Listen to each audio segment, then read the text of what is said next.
Subscription के button को दबाइए और बेल आइकन पर क्लिक कीजिए ताकि आपको तमाम वीडियोस फौरन मिलती रहें और वीडियो पसंद आने की सूरत में इसे लाइक, शेयर और कमेंट करना मत भूलिए। मार्च 625 ईस्वी शवाल 3 हिजरी के महीने में कुरैश ने मदीना पर हमला करने के लिए जो लश्कर तैयार किया था वो मक्का में इकट्ठा हो चुका था। उसकी कुल तादाद 3000 थी। उसमें 700 अफराद ने ज़िर्रा पहन रखी थी, घुड़सवार 200 के लगभग थे और रसद और सामान जंग 3000 ऊंटों पर लदा हुआ था। ये लश्कर कूच के लिए तैयार था।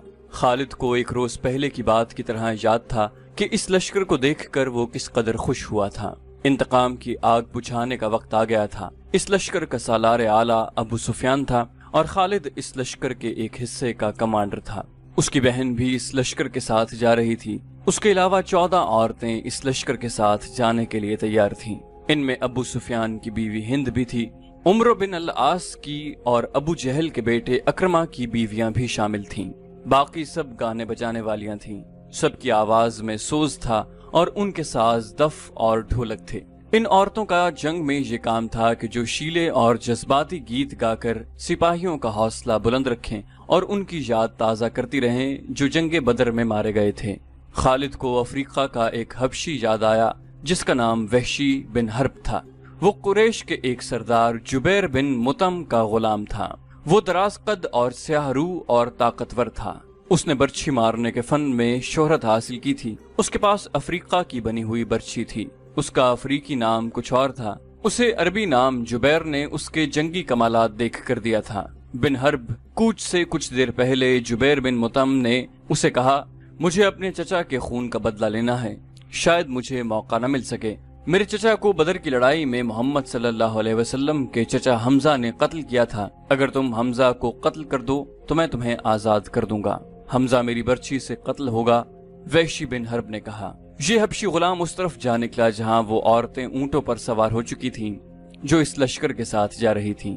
किसी औरत ने उसे पुकारा। वो रुक गया। देखा कि अबू सुफियान की बीवी हिंद उसे बुला रही थी। वो उसके करीब चला गया। हिंद ने कहा कि हैरान न हो, मैंने बुलाया है। मेरा सीना इंतकाम की आग से जल रहा है। मेरा सीना ठंडा कर दे।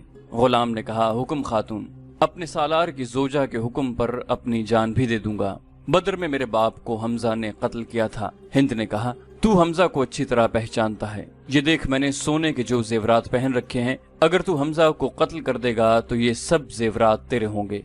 वहशी बिन हर्ब ने हिंद के जेवरात पर नजर डाली तो वो मुस्कुराया और जेर लब पुरअज़्म लहजे में बोला, हमजा को मैं ही कत्ल करूंगा। खालिद को अपने लश्कर का कूच याद था। उसी रास्ते से लश्कर मदीना को गया था। उसने एक बुलंद जगह खड़े होकर लश्कर को देखा था। उसका सीना फख्र से फैल गया। उसे मदीना के मुसलमानों पर रहम आ गया था, लेकिन इस रहम ने भी उसे मुसर्रत दी थी। ये खून की दुश्मनी थी। ये उसके वकार का मसला था। मुसलमानों को कुचल डालना उसका अज़्म था। जंग उहद के बहुत दिन बाद उसे पता चला था कि जब मक्का में कुरैश अपना लश्कर जमा कर रहे थे तो इत्तला रसूल करीम को मिल गई थी, और जब ये लश्कर मदीना के रास्ते में था तो रसूल खुदा सल्लल्लाहु अलैहि वसल्लम को उसकी रफ्तार, पड़ाव और मदीना से फासले की इत्तलाएं मुसलसल मिलती रही थीं। आप सल्लल्लाहु अलैहि वसल्लम को लश्कर के मक्का से कूच की इत्तला हजरत अब्बास रज़ियल्लाहु अन्हु ने दी थी। कुरैश के इस लश्कर ने मदीना से कुछ मील दूर कोहे अहद के करीब एक ऐसी जगह कैंप किया था जो हरी भरी थी और वहाँ पानी भी था। खालिद को मालूम न था कि मुसलमानों के 2 जासूस इस लश्कर की पूरी तादाद देखाए हैं और रसूल करीम सल्लल्लाहु अलैहि वसल्लम को बता चुके हैं। 21 मार्च 625 के रोज रसूल करीम सल्लल्लाहु अलैहि वसल्लम ने अपनी फौज को कूच का हुक्म दिया और शेखीन नामी एक पहाड़ी के दामन में खैमाजन हुए। आप सल्लल्लाहु अलैहि वसल्लम के साथ 1000 प्यादा मुजाहिदीन थे, जिनमें 100 ने सरों पर ज़िरा पहन रखी थी। मुजाहिदीन के पास सिर्फ 2 घोड़े थे, जिनमें से एक नबी सल्लल्लाहु अलैहि वसल्लम के पास था। इस मौके पर मुनाफिकीन के निफाक का पहला खतरनाक मुजाहिरा हुआ जो गद्दारी के मुतरादिफ था। मदीना के बाज़ ऐसे लोगों ने इस्लाम कबूल कर लिया था जो दिल से मुसलमान नहीं हुए थे। उन्हें रसूल करीम सल्लल्लाहु अलैहि वसल्लम ने मुनाफिकीन कहा था। किसी के मुताल्लिक ये मालूम करना कि वो सच्चा मुसलमान है या मुनाफिक बहुत मुश्किल था। जब मुजाहिदीन मदीना से शेखीन की पहाड़ी की तरफ कूच करने लगे तो एक बाअसर आदमी जिसका नाम अब्दुल्ला बिन अबी था रसूल सल्लल्लाहु अलैहि वसल्लम के साथ इस बहस में उलझ गया कि कुरैश का लश्कर 3 गुना है, इसलिए मदीना से बाहर जाकर लड़ना नुकसानदेह होगा। आप सल्लल्लाहु अलैहि वसल्लम ने मुजाहिदीन के दूसरे सरदारों से राय ली तो अक्सरियत ने ये कहा कि शहर से बाहर लड़ना ज्यादा बेहतर होगा। आप सल्लल्लाहु अलैहि वसल्लम अब्दुल्ला बिन अबी के ही हम ख्याल थे, लेकिन आपने अक्सरियत का फैसला ही मंजूर फरमाया और कूच का हुक्म दे दिया। अब्दुल्ला बिन अबी ने शहर से बाहर जाने से इनकार कर दिया। उसके पीछे हटने की देर थी कि लश्कर में से 300 आदमी पीछे हट गए। तब पता चला कि ये सब मुनाफिकीन थे और अब्दुल्ला उनका सरदार है। अब 3000 के मुकाबले में मुजाहिदीन की नफरी सिर्फ 700 रह गई थी। रसूल करीम सल्लल्लाहु अलैहि वसल्लम दिल बर्दाश्त न हुए और 700 ही को साथ लेकर कोहे अहद के दामन में शेखीन के मकाम पर पहुंचे। खालिद ने एक बुलंद टेकरी पर खड़े होकर मुसलमानों की तरतीब देखी और उसने अपने सालार अबू सुफियान को बताकर अपने दस्ते की जगह तय कर ली। रसूल अकरम सल्लल्लाहु अलैहि वसल्लम ने मुजाहिदीन को कमोबेश 1000 गज लंबाई में फैला दिया। पीछे वादी थी, मुजाहिदीन के एक पहलू के साथ पहाड़ी थी, लेकिन दूसरे पहलू पर कुछ नहीं था। उस पहलू को मजबूत रखने के लिए रसूल सल्लल्लाहु अलैहि वसल्लम ने 50 तीरंदाजों को करीब की एक टेकरी पर बिठा दिया। उन तीरंदाजों के कमांडर अब्दुल्ला बिन जुबैर थे। अपनी जिम्मेदारी समझ लो अब्दुल्ला। रसूल खुदा सल्लल्लाहु अलैहि वसल्लम ने उसे हिदायत देते हुए फरमाया, अपने अकब को देखो, दुश्मन हमारे अकब में नक्लो हरकत कर सकता है, जो हमारे लिए खतरा है। दुश्मन के पास घुड़सवार ज्यादा हैं, वो हमारे पहलू पर घुड़सवारों से हमला कर सकता है। अपने तीरंदाजों को घुड़सवारों पर मरकूज रखो, प्यादों का मुझे कोई डर नहीं। तकरीबन तमाम मुस्तनद मौरखीन, जिनमें इब्न हशाम और वाक़िदी खास तौर पर काबिल जिक्र हैं, लिखते हैं कि रसूल करीम सल्लल्लाहु अलैहि वसल्लम ने अब्दुल्लाह बिन जुबैर रज़ियल्लाहु अन्हु को वाज़े अल्फाज में कहा था, हमारा अक़ब सिर्फ तुम्हारी बेदारी और मुस्तैदी से महफूज रहेगा। तुम्हारी जरा सी कोताही भी हमें बड़ी जिल्लत आमेज शिकस्त दे सकती है। याद रखो अब्दुल्लाह, अगर तुम दुश्मन को भागते हुए और हमें फतहयाब होते हुए देख लो तो भी इस जगह से न हिलना। अगर देखो कि हम पर दुश्मन का दबाव बढ़ गया है और तुम्हें हमारी मदद के लिए पहुंचना चाहिए तो भी ये जगह न छोड़ना। पहाड़ी की ये बुलंदी दुश्मन के कब्जे में नहीं जानी चाहिए। ये बुलंदी तुम्हारी है, वहां से तुम नीचे इस तमाम इलाके के हुक्मरान होगे जहां तक तुम्हारे तीरंदाजों के तीर पहुंचेंगे। खालिद ने मुसलमानों की तरतीब देखी और अबू सुफियान को बताया कि मुसलमान खुले मैदान की लड़ाई नहीं लड़ेंगे। अबू सुफियान को अपनी कसीर नफरी पर नाज था। वो चाहता था कि लड़ाई खुले मैदान में यानी लामहदूद महाज पर हो, ताकि वो अपने प्यादों और घोड़ों की अफराद से मुजाहिदीन इस्लाम को कुचल डाले। खालिद को अपने बाप ने जंगी चालों की तरबियत बचपन से देनी शुरू कर दी थी। दुश्मन पर बेखबरी में पहलू या अकब से झपटना और दुश्मन को चक्कर दे देकर मारना, अपने दस्तों की तकसीम और उन पर कंट्रोल उसकी तरबियत में शामिल था, जो उसे बाप ने दी थी। उसने तजुर्बेकार सरदारों की निगाहों से मुजाहिदीन की तरबियत देखी तो उसने महसूस किया कि मुसलमान फन हर्ब ज़र्ब के कमालात दिखा सकते हैं। अबू सुफियान अपनी फौज को मुसलमानों के बिलमुकाबिल ले गया। उसने घुड़सवारों को मुसलमानों के पहलुओं पर हमला करने के लिए भेजा। एक पहलू पर खालिद और दूसरे पर अक्रमा थे। दोनों के साथ 100 घुड़सवार थे। तमाम घुड़सवारों का कमांडर उमरो बिन अलास था। प्यादों के आगे अबू सुफियान ने 100 तीरंदाज रखे। कुरैश का परचम तलहा बिन अबू तलहा ने उठा रखा था। उस जमाने की जंगों में परचम को दिल जैसी अहमियत हासिल थी। परचम के गिरने से फौज का हौसला टूट जाता और भगदड़ मच जाती। कुरैश ने जंग की इब्तिदा इस तरह की कि उनकी सफों से एक शख्स अबू आमिर फासिक आगे होकर मुजाहिदीन के करीब चला गया। उसके पीछे कुरैश के गुलामों की कुछ तादाद भी थी। अबू आमिर मदीना का रहने वाला था। वो कबीला ओस का सरदार था। जब रसूल करीम सल्लल्लाहु अलैहि वसल्लम मक्का से हिजरत करके मदीना गए थे तो अबू आमिर ने कसम खाई थी कि वो आप सल्लल्लाहु अलैहि वसल्लम को और तमाम मुसलमानों को मदीना से निकाल कर दम लेगा। उस पर एक बड़ी ही हसीन यहूदन का और यहूदियों के माल दौलत का तिलिस्म तारी था। यहूदियों की इस्लाम दुश्मन कार्रवाइयाँ जमीन दोज होती थीं। बज़ाहिर उन्होंने मुसलमानों के साथ दोस्ती और फर्माबरदारी का मुआहिदा कर रखा था। अबू आमिर उन्हीं के हाथ में कठपुतली बना हुआ था, लेकिन इन यहूदियों ने उसे कुरैश का दोस्त बना रखा था। अब मुजाहिदीन कुरैश के खिलाफ लड़ने के लिए मदीना से निकले तो अबू आमिर कुरैश के पास चला गया। उसके कबीला ओस के बहुत से आदमी रसूल करीम सल्लल्लाहु अलैहि वसल्लम के दस्ते मुबारक पर इस्लाम कबूल कर चुके थे और वो कुरैश के मुकाबले में सफारा थे। ابو عامر آگے چلا گیا اور مجاہدین سے بلند آواز سے مخاطب ہوا۔ رسول کریم صلی اللہ علیہ وسلم نے اسے فاسق کا خطاب دیا تھا۔ قبیلہ اوس کے غیرت مند بہادروں، ابو عامر فاسق نے کہا، تم مجھے یقیناً پہچانتے ہو، میں کون ہوں، میری بات غور سے سن لو۔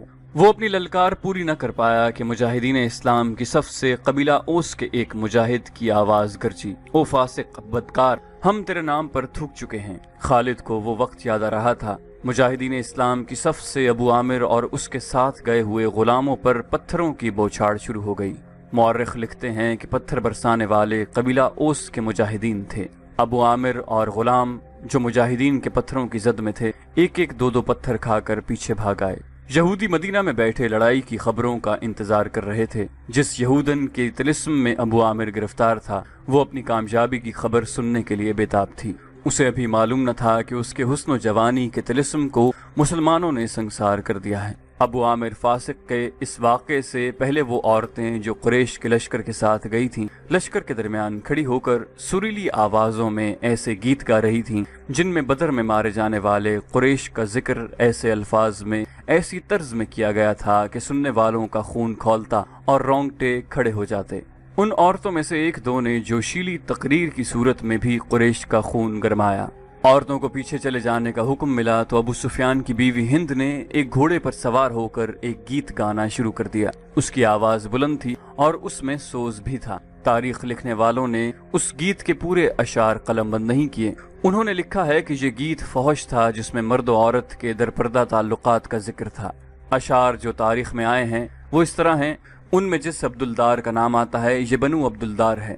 بنو امیہ اسی کی ایک شاخ تھی۔ بنو عبدالدار قریش کا بہت اونچا خاندان تھا۔ عبدالدار کے سپوتوں، ہمارے گھرانوں کے پاسبانوں، ہم رات کی بیٹیاں ہیں، ہم تکیوں کے درمیان حرکت کیا کرتے ہیں، اس حرکت میں لطف اور لذت ہوتی ہے۔ تم دشمن پر چڑھ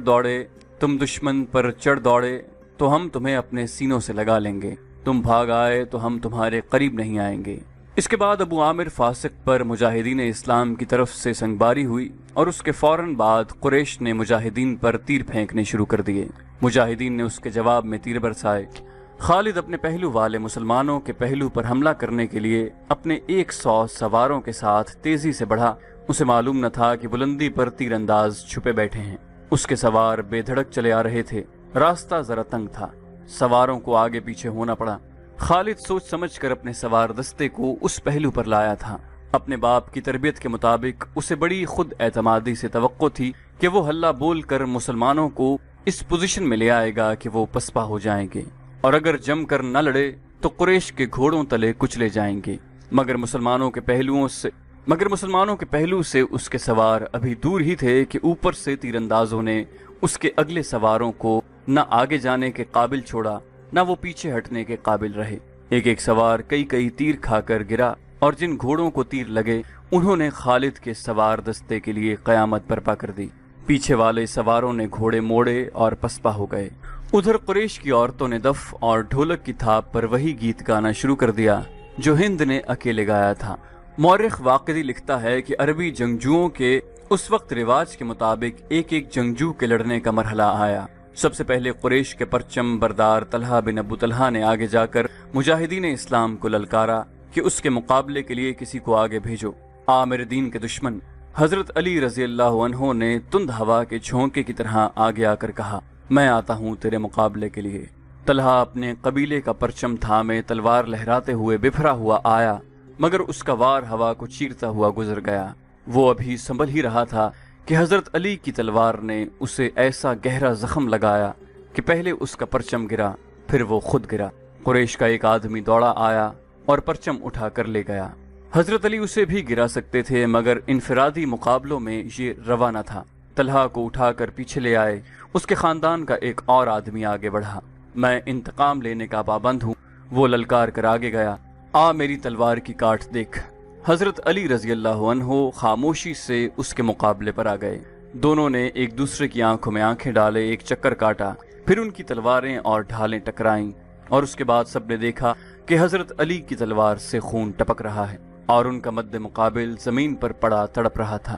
پھر قریش کے متعدد آدمی باری باری للکارتے ہوئے آگے بڑھے، مجاہدین کے مقابلے میں مرتے گئے۔ قریش کا سالار اعلیٰ ابو سفیان اپنے آدمیوں کو گرتا دیکھ کر غصے سے بے قابو ہو گیا۔ جنگی دستور کے مطابق اسے انفرادی مقابلے کے لیے نہیں اترنا چاہیے تھا، کیونکہ وہ سالار تھا۔